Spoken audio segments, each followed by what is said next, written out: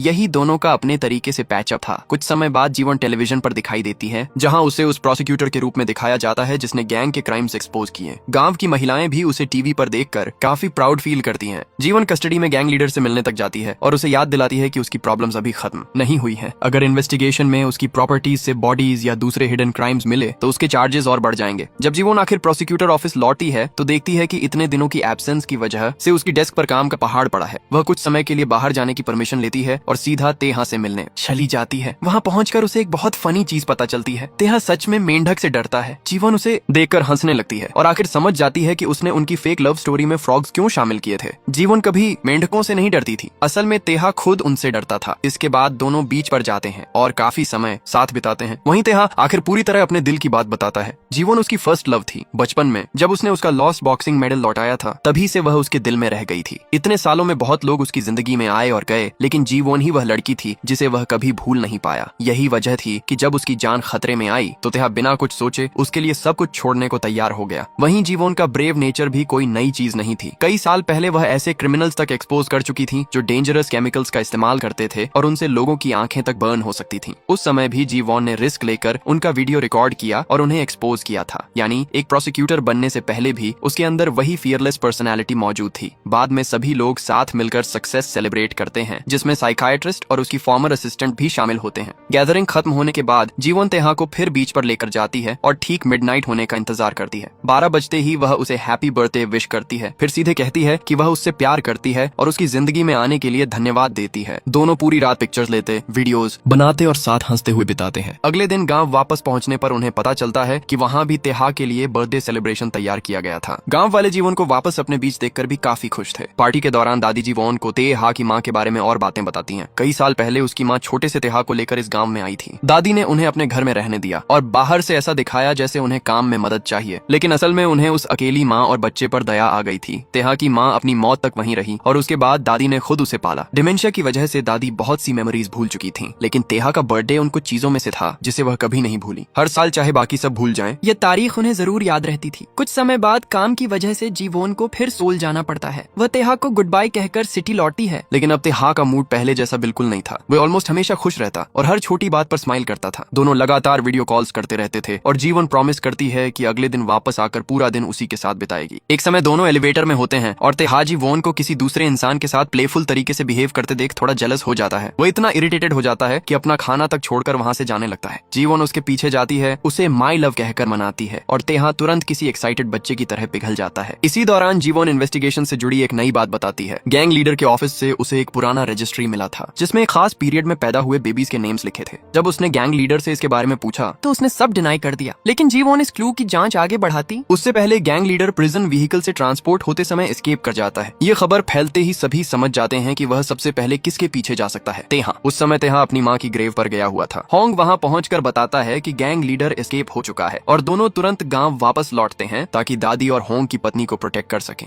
गांव पहुंचने तक गैंग के कई लोग उनका इंतजार कर रहे थे, लेकिन दो एक्सपीरियंस्ड बॉक्सर्स पर एक साथ हमला करना उनके लिए बहुत खराब डिसीजन साबित होता है। तेहा और होंग मिलकर उन्हें हटा देते हैं और घर की तरफ पहुंचते हैं, लेकिन गैंग लीडर पहले ही दादी के घर के अंदर जा चुका था। वहाँ उसकी नजर तेहा और उसकी माँ की एक पुरानी चाइल्डहुड फोटो पर पड़ती है और वह उसे देखकर कुछ देर के लिए रुक जाता है। तेहा अंदर आता है तो गैंग लीडर उसके चेहरे, मूवमेंट्स और एक्सप्रेशंस को ध्यान से देखने लगता है और तभी कहानी का सबसे बड़ा सच सामने आता है। तेहा असल में गैंग लीडर का बायोलॉजिकल सन था। कई साल पहले तेहा की माँ ने गैंग लीडर को उसके बिहेवियर की वजह से छोड़ दिया था। बॉक्सिंग करियर के दौरान वह अपने ग्लव्स में हार्ड ऑब्जेक्ट्स छिपाकर चीटिंग करता था। वह अपनी पत्नी से कहता था कि उन्हें पैसे चाहिए, कार, वाटर हीटर और बाकी चीजों के लिए, इसलिए थोड़ा चीटिंग करने में क्या गलत है। लेकिन तेहा की माँ का मानना था कि बॉक्सिंग रिस्पेक्ट और ऑनेस्टी वाला स्पोर्ट है और वह उसकी चीटिंग एक्सेप्ट नहीं कर सकती थी। उसे छोड़ने के बाद उसे पता चला कि वह प्रेग्नेंट है। तेहा के जन्म के बाद वह एक आखिरी बार गैंग लीडर के पास गई। उसने सोचा कि वह पैसे मांगने आई है, इसलिए कैश देकर कह दिया कि अब दोबारा उसके सामने ना आए, लेकिन तेहा की माँ ने पैसे लेने से मना कर दिया। वह सिर्फ इसलिए आई थी क्योंकि उसे लगा कि उसके बेटे को जिंदगी में कम से कम एक बार अपने पिता को देख लेना चाहिए। जाते जाते उसने वादा किया था कि वह अपने बेटे को एक ऑनेस्ट बॉक्सर बनाएगी, वह इंसान जो उसका पिता खुद कभी नहीं बन पाया। अब गैंग लीडर समझता है कि जिस आदमी को वह इतने समय से बर्बाद करने की कोशिश कर रहा था वही उसका अपना बेटा है। इसके बाद सिचुएशन और क्योटिक हो जाती है। एक पॉइंट पर तेहा नीचे गिर जाता है और गैंग लीडर उसके ऊपर गन तान देता है। तभी जीवन वहाँ पहुंचकर उसे रोकने के लिए आवाज लगाती है। गैंग लीडर कुछ सेकंड के लिए रुक जाता है, फिर अचानक उसका फैसला बदल जाता है। वह गन अपने ही सिर पर रखता है, तेहा को खुद से दूर करता है और अपनी जिंदगी खत्म कर देता है। वह अपने बेटे को मारने के बजाय खुद मरना क्यों चुनता है ये कोई पूरी तरह नहीं समझ पाता, लेकिन उसके साथ आखिरकार वायलेंस का वह लंबा साइकिल भी खत्म हो जाता है। सब कुछ शांत होने के बाद दादी तेहा को एक ऐसी चीज दिखाती है जिसे उन्होंने इतने सालों से संभाल कर रखा था, उसके बचपन के बॉक्सिंग ग्लव्स। तेहा उन्हें देखते ही इमोशनल हो जाता है। दादी उसे एक आखिरी बात कहती है। वह अपनी जिंदगी में बहुत दुख उठा चुका है और अब हर जगह अपने साथ मिजरी लेकर घूमना बंद करे। अब वह चाहती हैं कि बाकी जिंदगी तेहा सच में खुश होकर जिए। इस बार तेहा उनकी बात सुनता है। वह फ्लावर्स खरीदता है और जीवोन को अपनी माँ की ग्रेव पर लेकर जाता है। वहाँ वह पहली बार उस लड़की को अपनी माँ से इंट्रोड्यूस करता है जिससे वह प्यार करता है और फिर वहीं तेहा जीवोन को प्रपोज करता है। जिस प्रपोजल का जीवोन इतने समय से सीक्रेटली इंतजार कर रही थी वह आखिरकार सच में मिल जाता है और वह खुशी से हाँ कह देती है। कुछ समय बाद दोनों की शादी हो जाती है। पूरा गांव और सोल से उनके जानने वाले शादी में आते हैं। गांव वाले अपने फनी परफॉर्मेंसेस तक करते हैं और पूरा सेलिब्रेशन काफी केओटिक होता है, लेकिन इस बार किसी को फर्क नहीं पड़ता क्योंकि हर इंसान जेन्युइनली खुश था। और इसी वेडिंग के दौरान एक बहुत खूबसूरत चीज होती है, बारिश शुरू हो जाती है। तेहा की पूरी जिंदगी में बारिश हमेशा उसकी खराब मेमोरीज के साथ जुड़ी रही थी। दादी की बीमारी, बॉक्सिंग करियर खत्म होना और उसकी जिंदगी के कई अकेले मोमेंट्स, लगभग हर मुश्किल समय में बारिश उसके साथ थी। लेकिन इस बार बारिश के दौरान जीवन उसके साथ खड़ी थी। कोई उससे बचने या भागने की कोशिश नहीं करता। पूरा गांव बारिश में ही खेलना और सेलिब्रेट करना शुरू कर देता है और तेहा भी उनके बीच खड़ा मुस्कुराता रहता है। जो बारिश कभी उसकी जिंदगी के हर दर्द की निशानी थी वही अब उसकी सबसे खूबसूरत मेमोरीज में से एक बन चुकी थी। और इसी के साथ जीवन और तेहा की कहानी यहाँ खत्म हो जाती है। उनकी शुरुआत झूठ, डेंजर और लॉस्ट मेमोरीज से हुई थी, लेकिन आखिर में वही रिश्ता दोनों की जिंदगी का सबसे खूबसूरत हिस्सा बन जाता है। कई बार जिस इंसान को हम दूर से देखकर डेंजरस समझते हैं उसे करीब से जानने के बाद वही इंसान हमारे लिए सबसे सेफ जगह बन जाता है। और दोस्तों, अगर आपको जीवन और तेहा की ये पूरी कहानी पसंद आई हो तो वीडियो को लाइक जरूर करें और ऐसी ही कोरियन ड्रामा और मूवी एक्सप्लेनेशंस हिंदी में देखने के लिए चैनल को सब्सक्राइब करके बेल आइकॉन भी ऑन कर लें। कमेंट में जरूर बताइए कि इस कहानी में आपका फेवरेट कैरेक्टर कौन था और जीवन तथा तेहा की लव स्टोरी आपको कैसी लगी, साथ ही अगला कौन सा कोरियन ड्रामा या मूवी आप इस चैनल पर हिंदी में एक्सप्लेन्ड देखना चाहते हैं, उसका नाम भी कमेंट में जरूर लिखिए। अगले वीडियो में फिर मुलाकात होगी।